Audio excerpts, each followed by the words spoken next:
ActiveAdmin. Donc pour ça, je vais me rendre sur activeadmin.info. Donc là, vous voyez, ActiveAdmin, c'est une belle interface d'administration. Enfin, belle interface, on se comprend. Donc pour commencer à l'installer, on va lire la documentation.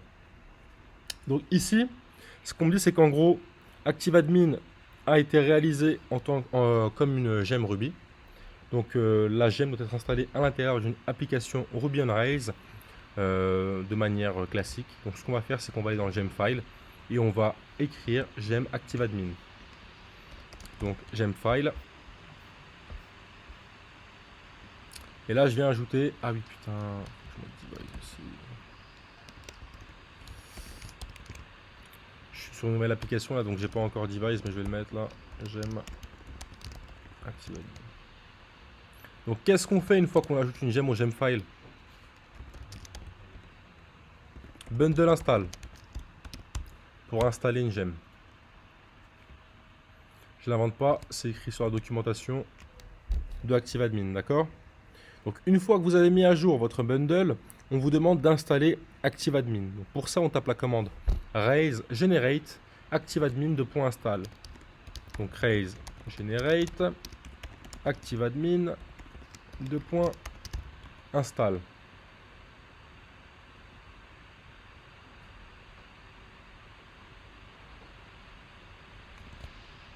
Ah oui, pardon. J'ai oublié l'underscore entre active et admin.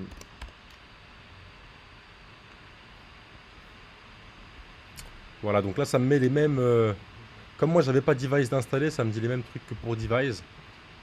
Et bref, en gros, là, si vous regardez bien, j'ai un modèle admin user qui a été créé.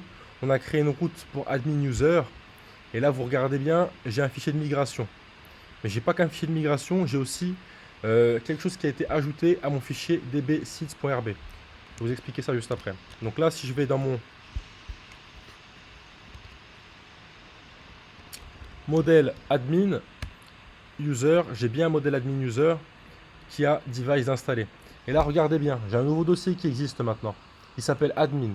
Il est dans le dossier app. À l'intérieur, j'ai un dashboard et j'ai admin underscore users.rb. On regardera ça par la suite. Ensuite, j'ai une migration qui a été créée pour admin users, d'accord? Donc ça prend un email, un mot de passe encrypté, enfin bref, des choses classiques quoi. Et enfin, regardez, j'ai aussi une deuxième migration qui s'appelle Active Admin Comments. Ça, je vous montrerai plus tard à quoi ça correspond, mais c'est les commentaires que vous allez pouvoir ajouter aux ressources sur l'admin. Imaginons que vous ayez un user et que vous voulez mettre un commentaire sur lui, par exemple. Je sais pas moi, imaginons que ce soit une interface d'administration pour un commercial. Pour mettre des commentaires en disant, a été rappelé 5 fois, n'a pas répondu. Des choses comme ça. Ou est parti en vacances. Enfin bref, on va pas s'enquiquiner l'esprit avec ça. Donc là, j'ai un autre fichier qui a été ajouté, il s'appelle seeds.rb. Et il se trouve dans le dossier database. Vous savez ce que c'est qu'un fichier de seeds ou pas? Un fichier de seeds, c'est un fichier qui va contenir les insertions SQL nécessaires pour relier une application.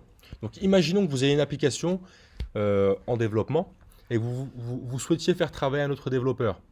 Il y a des applications qui ne vont pas fonctionner si vous n'avez pas des données par défaut sur votre application. Imaginons, je ne sais pas moi, que vous développiez un blog, sans les articles, ça va être difficile de voir à quoi ressemble le blog. Parce que s'il n'y a pas d'article, il n'y a rien qui s'affiche. D'accord? Dans un fichier de seed, on va mettre quoi? On va mettre les informations qui sont nécessaires par défaut. Donc là, qu'est-ce qui se passe? ActiveAdmin, il m'a créé un fichier de seed qui contient un administrateur qui a adresse email admin@example.com et qui a comme password.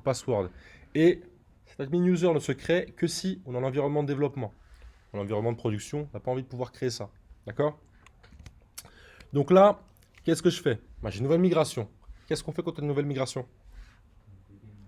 Exactement, raise-db migrate. Une fois que ma migration elle est effective, je vais lancer mon serveur. Mais il existe déjà.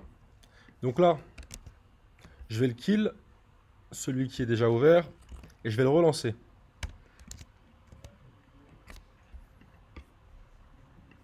Là, je vais taper raise info route ou n'importe quelle route pour avoir la liste de mes routes. Et j'ai une nouvelle route pour l'administration. Je le sais parce que je l'ai vu lorsque j'ai lancé la commande d'installation. J'ai vu qu'il y avait une route pour l'installation, une route pour admin. Donc là, je vois admin/login. Je vois aussi slash admin. Ok, bah je vais essayer slash admin, on va voir ce que ça donne.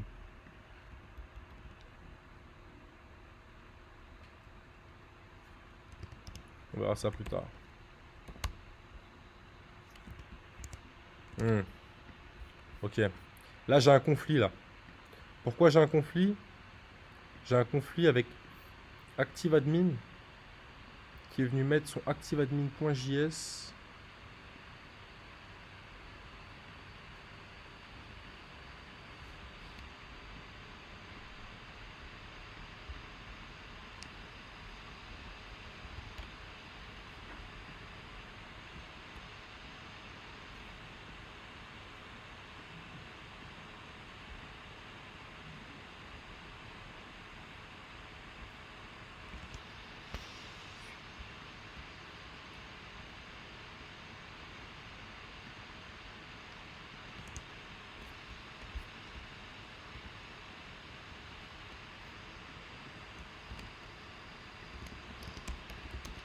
Alors là j'ai une erreur, je vais simplement regarder ce que c'est.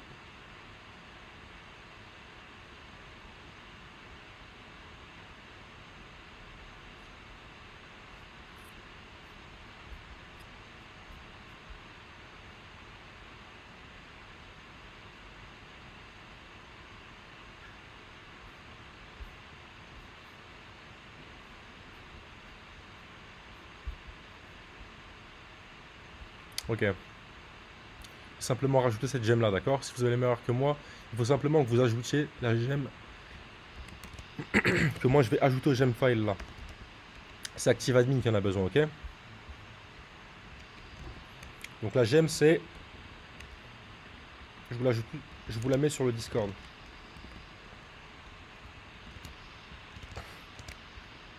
Nouvelle gemme, donc forcément, je relance, bundle, install.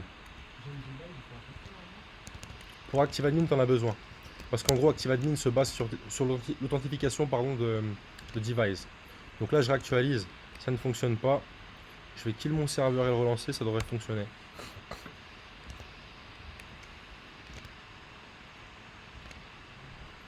Bah écoutez, non, toujours pas.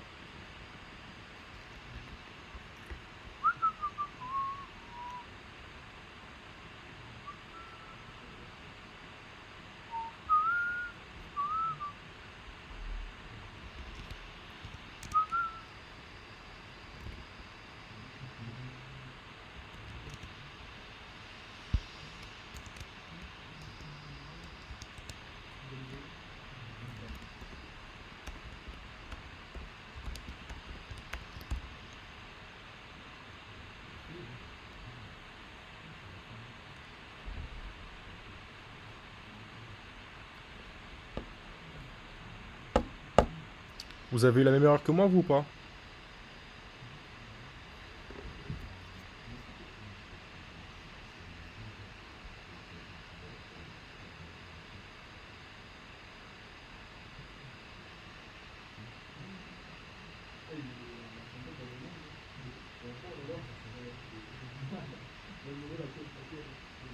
Ah, tu m'as parlé là?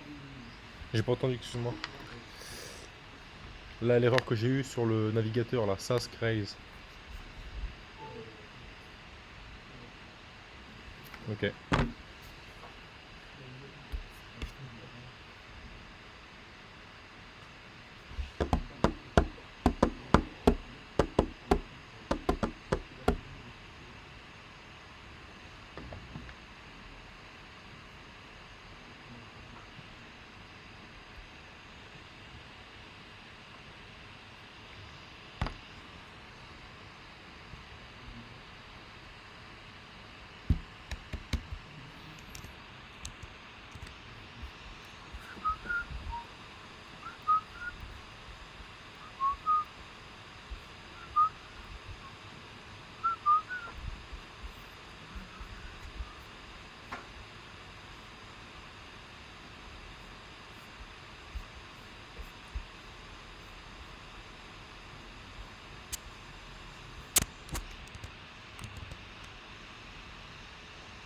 C'est un peu long là, hein?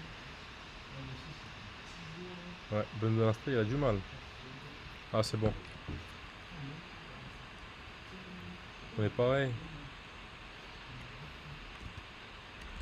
Est-ce que j'ai la même erreur? Est-ce que j'ai la même erreur? Ah voilà, c'est réglé. Donc admin @example.com. Je vous montre juste ce que j'ai ajouté au cas où. J'ai Sask Raise et Sask Raise. C'est parce que j'avais pas les deux que ça fonctionnait pas.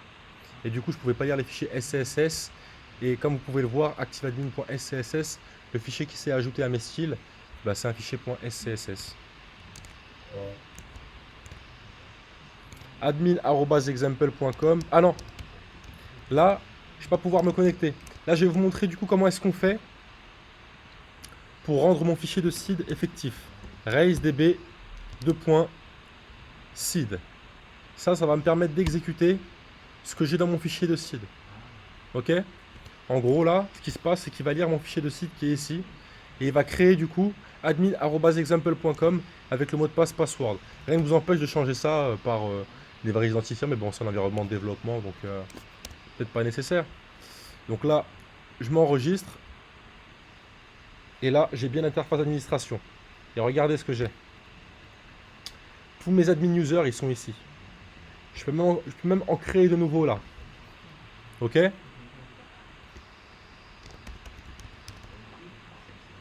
Ça, c'est bien beau. Mais en vrai, moi, ça m'intéresserait plus pour tout ce qui est post et user. Et regardez ici. On me donne une commande qui est raise generate active admin ressources pour enregistrer notre premier modèle. Pardon. Donc, je vais le tester. Raise generate active underscore admin ressources user.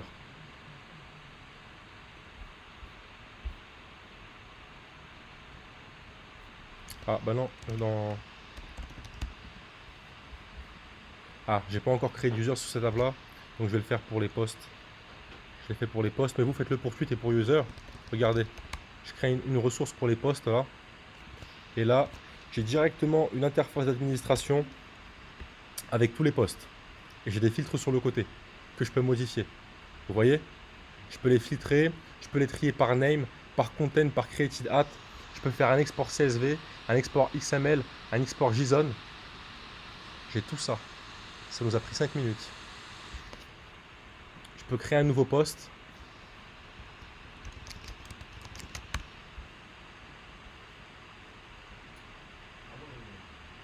Et là, j'ai une sacrée erreur.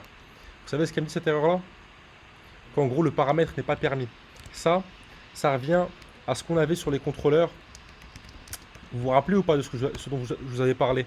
La sécurité, les strong params. Et bien en vérité, on a la même chose sur ActiveAdmin. Donc là, si je vais sur Admin Post, vous allez voir que j'ai les paramètres ici.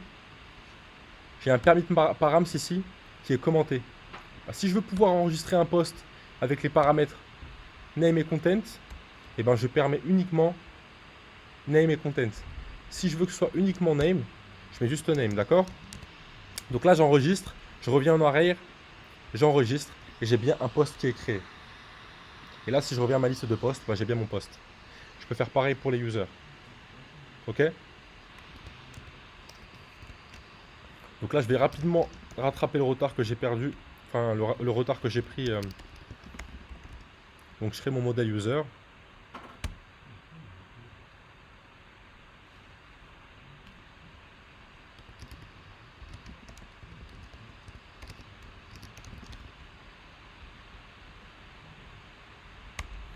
Et je lui ajoute device.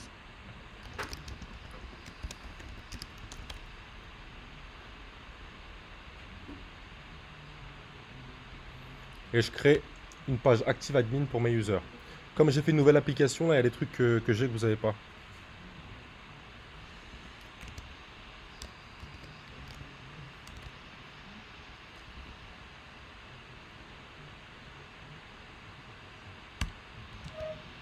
Que j'ai pas que vous avez, pardon. Et là, vous voyez, pareil. Pour mes users, j'ai une nouvelle page. Où je peux venir les créer directement ici. Donc moi, sur mes posts, là, ou plutôt sur mes tweets, regardez, je vais générer un modèle tweet.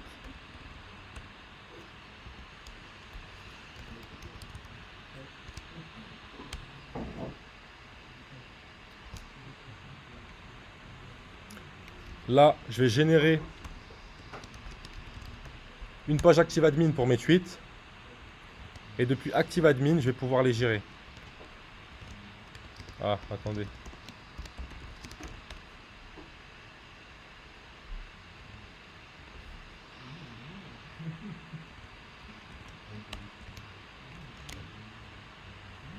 Vous voyez là, j'ai mes tweets en admin.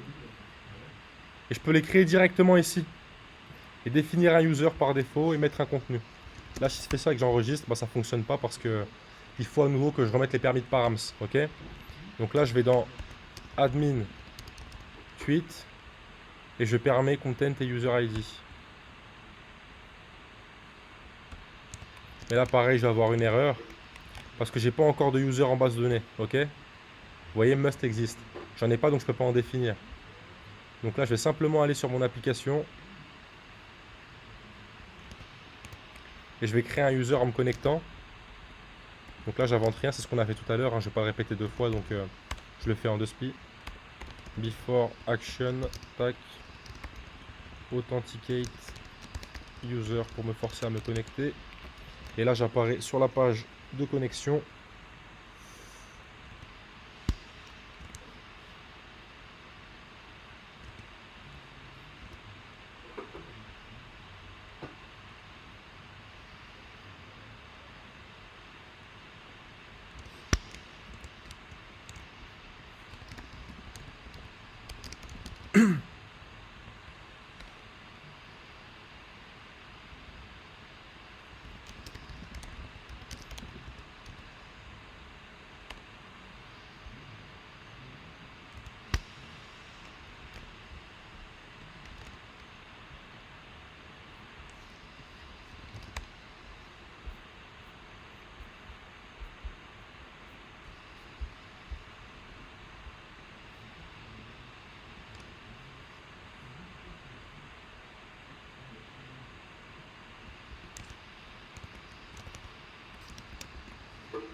Non, c'est gentil, merci.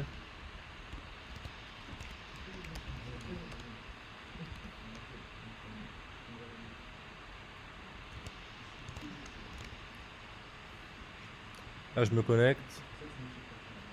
Sign up. Email@email.com.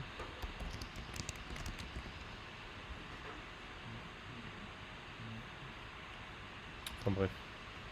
Moi, j'ai des erreurs que vous n'avez pas vous, donc on va pas les regarder. On s'attarde pas dessus. C'est quoi, c'est quoi?